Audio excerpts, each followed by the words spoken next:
ಅದೆಲ್ಲ ಗೊತ್ತಿಲ್ಲ ಎಲ್ಲಿ ಅದು ಯಾರು ಏನು ಅದು ಈಗ ಕೇಳ್ಬೇಕು ಏನು ಗೊತ್ತಿಲ್ಲ ಯಾರು ಏನದೇನು ರಾಜ್ಯದ ವಿಷಯ ಅಲ್ಲ ಏನು ಮಳೆನೂ ಅಲ್ಲ ಬರೋನೂ ಅಲ್ಲ ಅದು ಏನದು ಯಾರು ಸಾಮ್ರಾಜ್ಯಗಳಾರ ಯಾರು ಅಡ್ವರ್ಟೈಸ್ ಮಾಡಾರ ಏನು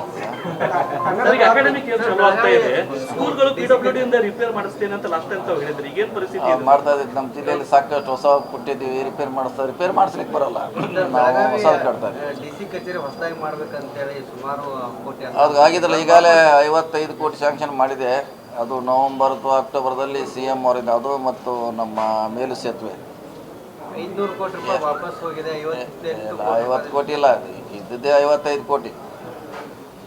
ನಾವು ಕೇಳಿದ್ದು 200 ಕೋಟಿ ಅಂದರೆ ಒಂದೇ ಕಾಂಪ್ಲೆಕ್ಸ್ ಮಾಡಲಿಕ್ಕೆ 55 ಕೊಡೋದ್ರಿಂದ ಅದನ್ನು ರಿಸ್ಟ್ರಿಕ್ಟ್ ಮಾಡಿದ್ವಿ, ಸೀಮಿತ ಮಾಡಿದ್ವಿ. 3 ಹಂತದಲ್ಲೇ ಮಾಡಿದ್ವಿ. ಅಲ್ಲ, ಅಷ್ಟು ದುಡ್ಡು ಕೊಡ್ಲಿಕ್ಕೆ ರೆಡಿ ಆಗಿಲ್ಲ ಅವ್ರು. ಎಲ್ಲರಿಗೂ ನಾವು ಇಷ್ಟ ಕೊಟ್ಟಿವಿ ಎಲ್ಲ ಜಿಲ್ಲೆಗೆ.